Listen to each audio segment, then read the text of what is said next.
प्रिय विद्यार्थियों, सुप्रभात। आज हम लोग शिक्षण और प्रशिक्षण में क्या अंतर है, इस पर चर्चा करेंगे। प्रायः लोग शिक्षण और प्रशिक्षण में अंतर नहीं समझते हैं और दोनों को एक मानने का भूल कर बैठते हैं। तो शिक्षण का जो स्वरूप होता है वो व्यापक होता है, जबकि प्रशिक्षण का स्वरूप सीमित होता है। शिक्षण एक दीर्घ अवधि की प्रक्रिया है, जबकि प्रशिक्षण वांछित कौशल में दक्षता प्राप्त होने के बाद उसको केवल दोहराया जाता है, बार बार दोहराया जाता है। जब तक वो दक्षता उस कौशल में प्राप्त नहीं हो जाती तब तक उसको दोहराते हैं। शिक्षण का उद्देश्य व्यक्ति के व्यक्तित्व का संपूर्ण विकास है। संपूर्ण विकास मतलब सर्वांगीण विकास, अर्थात शारीरिक विकास, मानसिक विकास, बौद्धिक विकास, नैतिक विकास, चारित्रिक विकास। जबकि प्रशिक्षण का उद्देश्य एक या एक से अधिक कौशलों में दक्षता प्राप्त करना है। किसी एक कौशल में या एक से अधिक कौशल में दक्षता प्राप्त कर ले तो वो प्रशिक्षण कहलाता है। शिक्षण औपचारिक अनौपचारिक दोनों प्रकार के अभिकरणों द्वारा किया जाता है, यहाँ तक कि निरौपचारिक या औपचारिकता जो एजेंसीज ऑफ एजुकेशन है, औपचारिक, अनौपचारिक, निरौपचारिक, यानी फॉर्मल, इनफॉर्मल और नॉन फॉर्मल, इन तीनों प्रकारों से किया जाता है। जबकि प्रशिक्षण विभिन्न कौशलों के लिए प्रशिक्षण संस्थाएं औपचारिक रूप से ही की जाती हैं। शिक्षण में दिया जाने वाला ज्ञान जीवन से संबंधित, उपयोगी तथा अनुभव आश्रित होता है, इसलिए अस्थायी प्रकृति का होता है। जबकि प्रशिक्षण में दिया जाने वाला ज्ञान कौशल के विकास से संबंधित होता है। उस कौशल का विकास होने के बाद वो समाप्त हो जाता है। शिक्षण का पाठ्यक्रम विस्तृत होता है, वह व्यक्ति के सर्वांगीण विकास से संबंधित होता है, चतुर्दिक विकास से संबंधित होता है। जबकि प्रशिक्षण का पाठ्यक्रम निश्चित होता है और उसमें क्रियात्मक पक्ष मुख्य होता है। शिक्षण वैचारिक प्रक्रिया है, प्रशिक्षण यांत्रिक प्रक्रिया है। शिक्षण प्रशिक्षण का आधार है। प्रशिक्षण के प्रारंभ हेतु शिक्षण आवश्यक है। शिक्षण किसी भी तथ्य अथवा वस्तु के सैद्धांतिक पक्षों तथा ज्ञान के प्रतिपादन से संबंधित होता है, जबकि प्रशिक्षण का सीधा संबंध, स्पष्ट संबंध व्यवहार परिवर्तन तथा दक्षता के विकास से होता है। आप यूँ कह दें कि शिक्षण औपचारिक शिक्षण में मुख्यतः व्याख्यान, प्रश्नोत्तर, वाद विवाद शैली आदि शिक्षण विधियों का प्रयोग किया जाता है।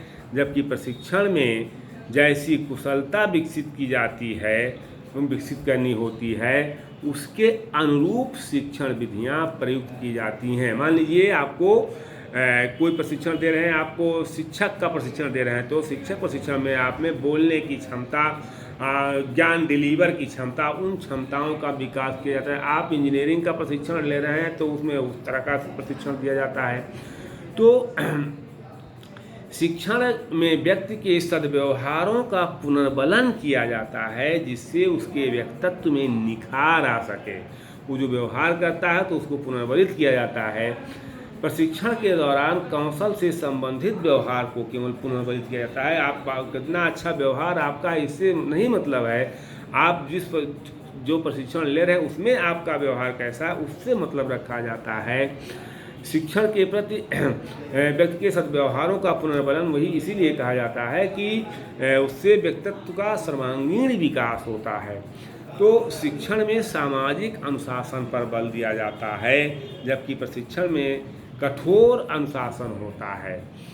अब शिक्षण में विशिष्ट तथा निश्चित शिक्षक होते हैं। प्रशिक्षण में के लिए प्रशिक्षक नियुक्त किए जाते हैं जो प्रशिक्षण देते हैं। शिक्षण में मूल्यांकन सतत चलता रहता है, हमेशा अनवरत मूल्यांकन की प्रक्रिया चलती रहती है, लेकिन प्रशिक्षण की अवधि समाप्त होने पर मूल्यांकन किया जाता है। तो ऐसी स्थिति में अगर देखें कि शिक्षण में जो व्यवस्था होती है मूल्यांकन की, वो अविराम एवं अनवरत गति से चलती रहती है। शिक्षण में व्यक्ति का प्रेरणा स्रोत सामाजिक प्रतिष्ठा है। प्रशिक्षण में आर्थिक पक्ष प्रेरणा स्रोत होता है। तो ये शिक्षक और प्रशिक्षण में अंतर माने जाते हैं। शिक्षण और प्रशिक्षण के अर्थ को स्पष्ट करते हुए ग्रीन ने कहा, एक मनोवैज्ञानिक हुए हैं, ग्रीन ने कहा है कि वांछित व्यवहार के प्रशिक्षण में बुद्धि का प्रकटीकरण की मात्रा का अनुपात जितना अधिक होगा, उतनी सरलता से शिक्षण और प्रशिक्षण को एक दूसरे के स्थान पर प्रयुक्त किया जा सकता है। वांछित व्यवहार में जिस अनुपात में प्रकटीकरण नहीं होता है, उस अनुपात में हम प्रशिक्षण पद का प्रयोग कर सकते हैं, परंतु शिक्षण का नहीं। तो वस्तुतः शिक्षण और प्रशिक्षण में गहरा संबंध है, दोनों में बहुत ही घनिष्ठ संबंध है। शिक्षण ज्ञान प्रदान करता है और प्रशिक्षण उसे आगे मार्ग दर्शाकर कौशल उत्पन्न करता है।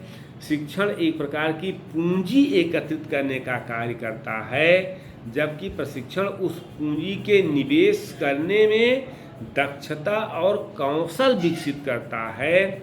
शिक्षण कार्य संपन्न करने के लिए आधार रखता है और प्रशिक्षण उस आधार पर ठोस भवन का निर्माण करता है। अतः शिक्षण प्रशिक्षण के लिए मार्ग प्रशस्त करता है, रास्ता दिखाता है और प्रशिक्षण उसका प्रभावी उपयोग करता है।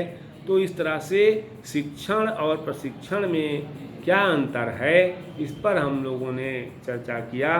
कल हम लोग ज्ञान और सूचना में अंतर पर चर्चा करेंगे कि ज्ञान क्या है, सूचना क्या है।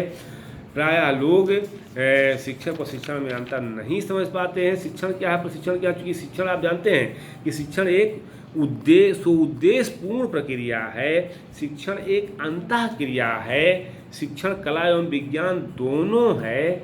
शिक्षण एक विकासात्मक प्रक्रिया है। शिक्षण एक सामाजिक तथा व्यावसायिक प्रक्रिया है। शिक्षण एक कौशल युक्त प्रक्रिया है।